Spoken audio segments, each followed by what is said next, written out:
I'm 43.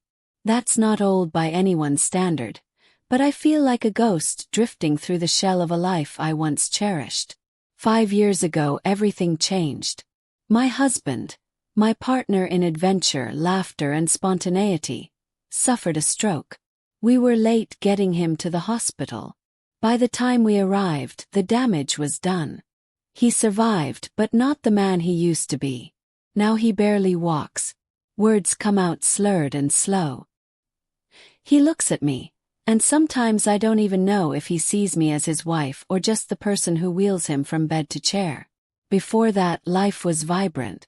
We traveled whenever we could, hiked trails in the fall, danced barefoot in the kitchen after late dinners. We were full of life. I was full of life. Now I wake up, dress for work, feed my husband, go to the office, come home and do it all again. Day after day. No deviation. No surprises. Laugh less. Smile even less than that. Friends stopped asking me out years ago. I stopped asking myself what made me happy.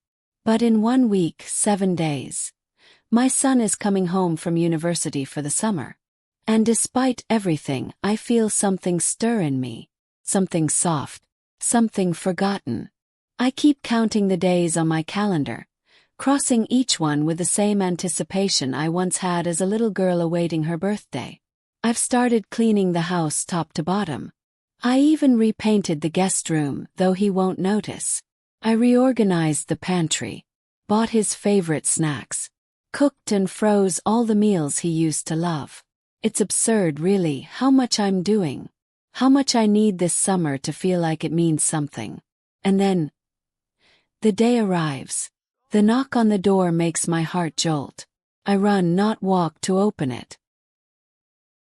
And there he is, 19 years old and suddenly a man. Broader shoulders, a sharper jawline. His eyes, still warm, still kind, but now carrying something deeper. Experience. Compassion. Maybe even pain I wasn't there to see. I pull him into the biggest hug I've given anyone in years. He laughs into my shoulder. And for a brief second, I bury my face into his neck and breathe in like I'm grounding myself in the world again. "Mom," he says, chuckling. "I missed you too." I make all his favorites that night. Baked chicken with rosemary, garlic mashed potatoes, and the lemon tart he used to beg for every birthday. He eats like he hasn't in weeks, and I watch him with a heart so full it aches. We talk long into the night. He asks about me, not just surface-level questions but real ones. About how I'm feeling, if I'm happy, how I'm coping. And I break. Not into tears but something quieter. Confession. "I'm tired, sweetheart," I admit softly. "I didn't realize how much until you came home. I forgot what it felt like to be seen." He doesn't try to fix anything. He just looks at me with those deep eyes of his and says, "While I'm here this summer, I'm going to make sure you feel like you're living again. No routines. Joy. I'll take care of everything." And in that moment, the fire in me flickers again. Something is changing. And I don't know what it is yet. But I know I won't stop it. The next few days passed like scenes from a life I thought I'd lost forever.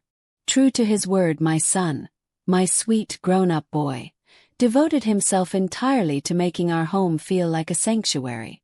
Like a resort, as he called it. He fixed the old hammock in the backyard and surprised me with a breakfast tray one lazy Saturday morning. Scrambled eggs, strawberries, coffee just the way I like it. He even brought out an old Bluetooth speaker and played soft jazz while I rested there in the morning sun. "This is your spa day," he said with a grin, placing cool cucumber slices over my eyes and massaging lotion into my hands with the care of someone twice his age. First I laughed. Felt silly, indulgent, even wrong in some way. But then I stopped resisting and let myself receive. For once, I was not the caretaker but the one being cared for. He spent hours with me every day. Not once did he disappear with friends or bury himself in his phone. He wanted to be with me. And I started to notice things. Quiet, unsettling things. The way he looked at me when I was laughing. The way his eyes scanned my face, not with the affection of a child but the intensity of a man who saw beauty. Not in the abstract, not in a motherly, angelic sort of way, but as a woman. One evening after dinner, I wore a light sundress. It was one I hadn't touched in years, tucked away in the back of my closet like a relic of another life. I don't know what made me choose it. Maybe I wanted to feel something more than the tired gray sweatpants and loose cardigans I wore out of habit. Maybe I wanted to remember what it felt like to be admired. When I walked into the living room, he paused mid-sentence. His eyes widened subtly before he smiled. "You look amazing," he said, voice low. "Seriously. I don't think I've ever seen you wear that before." I felt the heat rise to my cheeks. "It's old. I just thought I'd try it again." "Well, I'm glad you did." His voice didn't waver. There was no hesitation in the way he said it. He didn't sound like a boy complimenting his mom. He sounded like someone seeing a woman across the room, and meaning every word. That night, he asked me if I'd like to go out. "Let me take you somewhere," he said. "Dress nice. It'll be fun." I raised an eyebrow. "A date?" He laughed. "A night out. You deserve one. And I want to spend it with you." I hesitated. My husband, his father, was still at home. He was always asleep by 10, but it felt wrong to just leave. And yet, something in me wanted to go. So we waited. At 10:05 I checked on him. He was sound asleep, snoring lightly, mouth ajar, unaware of anything beyond his dreams. We slipped out like teenagers sneaking into the night. He took me to a restaurant on the edge of town, one with string lights and quiet music, the kind of place that made you want to lean in close just to hear one another. He opened every door, pulled out my chair, even poured my wine with a smile. Talk. We laughed. We told stories. And slowly, I forgot that I was a mother, a caregiver, a wife who once danced barefoot in the kitchen and now simply turned the lights off alone. For that evening, I was just a woman. On the drive home, the night air was thick with summer heat. Windows down, music low, the roads were empty. Then suddenly, without a word, he turned the car down a side path that led into the woods.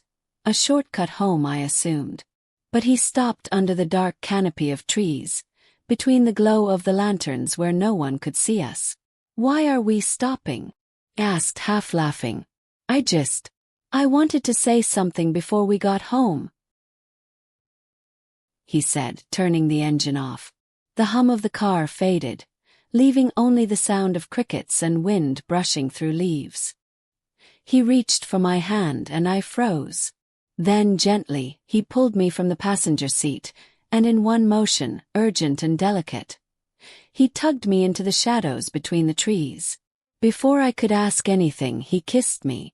Not on the cheek, not in jest, but on the lips, slow and warm and full of a longing that made my heart stop. My breath caught in my throat. I didn't pull away. Not immediately, because for one stolen moment, I remembered what it was like to be wanted. That kiss lingered in the air long after his lips left mine. I stood frozen under the branches, my breath shallow, heart pounding, every nerve in my body alert as if waking from years of slumber. He stepped back just slightly, his hand still gently holding mine, his eyes searching my face with quiet urgency. "I'm sorry," he said softly. "I shouldn't have." But I stopped him, not with words, not with a gesture, just by not moving away. That, in itself, was louder than anything I could have said.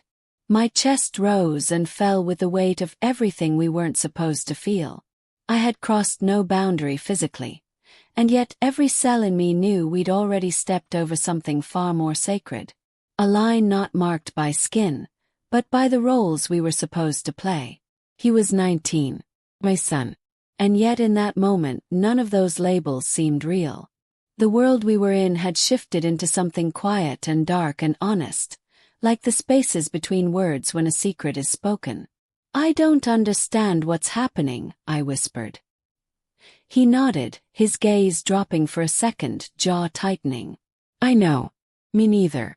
I just see you, Mom. Not just as a mother. I see how tired you are. How lonely you've been. And it kills me. I turned away, hugging my arms around myself as the night pressed against my skin. My breath was visible in the chill. I've forgotten who I am, I said. I haven't felt like a woman in years. I've been a caretaker, a provider, a fixture. I didn't even realize I missed being anything else until you came home. I heard him step closer behind me. Not touching me. Just close enough that I could feel the warmth of his presence. You haven't changed, he said quietly. You've just been buried under all the weight life put on you. There was silence again. But it wasn't awkward. It was thick, charged, like standing at the edge of a cliff and wondering if the wind could carry you if you jumped. Eventually we returned home in silence. I checked on my husband first. He hadn't moved, still asleep, still distant in a place I couldn't reach. And then I walked to my room. Alone. I didn't sleep. Every time I closed my eyes I saw my son's face. Not the boy I had raised, but the man who had seen something in me I didn't know was still there. The next morning we didn't speak about it. He made coffee. I made breakfast. Our movements were careful, our smiles too neutral. But when he looked at me, really looked, it wasn't with shame. It was with longing. With clarity. As if he had known something for a long time, and now I did too. And for the rest of the week we lived between the lines. His hand would brush against mine as we passed in the hallway. He'd sit too close on the couch. His body angled toward me as if he couldn't help himself. I told myself I was imagining it. That I had dreamed that kiss in the woods. But I knew better. And one night I came down to the kitchen for a glass of water, only to find him already there, leaning against the counter, shirtless, the glow of the fridge light casting shadows across his face. You can't sleep either, he asked, his voice low, careful. He nodded. He walked toward me slowly. His movements deliberate but gentle. I haven't stopped thinking about that night, he said. And I won't pretend I don't want more. I should have said no. I should have drawn the line. But all I did was whisper, I know. The summer stretched on like a secret held between two heartbeats. We didn't speak openly about that kiss again. Not directly. But we lived in the afterglow of it, as if our days had taken on a rhythm that only we could hear. He kept his promise. I was no longer simply existing. I was living. He took me dancing at a hidden lounge where no one knew us. He packed picnics for lakeside afternoons. He even set up a projector in the backyard and draped sheets across the clothesline so we could watch old black and white movies under the stars. Each time I saw him through fresh eyes. How easily he made me laugh, how carefully he noticed the little things. The way he watched me when I thought he wasn't looking. I'd catch my reflection sometimes in the bathroom mirror and see someone new. Or perhaps someone I had forgotten. A woman with color in her cheeks, mischief behind her eyes, and shoulders less burdened than before. But the fire that had been reignited was not one that could be neatly contained. It flared quietly in every glance he gave me when my back was turned. In the subtle way his fingers would graze my wrist when we sat side by side. In the moment he stood behind me while I was doing dishes, hands at my waist, just long enough to make me pause and forget the task altogether. Terrified me and thrilled me, because here was a young man, my son, who understood something no one else ever had, that I was still here. Still alive beneath the layers of grief and duty. Still aching to be seen, to be wanted, to be chosen. And he had chosen me. One evening, just as the cicadas began their evening song and the sky turned a dusky lavender, I stood barefoot in the kitchen, finishing up a peach tart. He entered quietly like he always did. His presence was a hum in the room, warm, full of something unspeakable. You always bake when something's on your mind, he said. I smiled, still focused on the pastry. Do I? You're worried, he continued. About us. Turn then.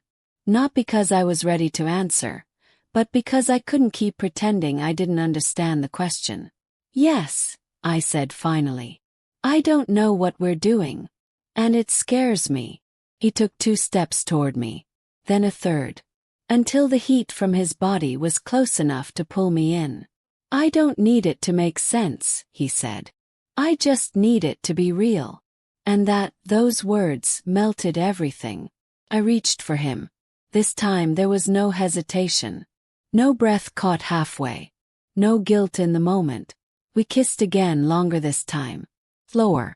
A whisper of something that could burn down every rule and still leave something sacred in the ashes. But afterward, still wrapped in his arms, my forehead against his chest, I whispered the truth I had been holding back. This can't last, I said. I know, he replied.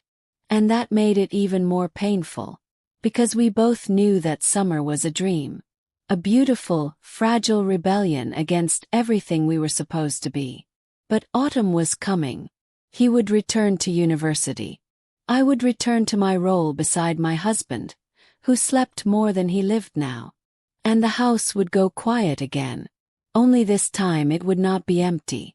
Because I would carry this fire inside me. Not guilt, not shame, but memory. Of the summer I was seen. Of the boy who became a man, and reminded me I was still a woman. And when he hugged me goodbye that September morning, his cheek against mine, arms wrapped too tightly for it to be casual, I didn't cry. Because some stories aren't meant to be explained, only remembered.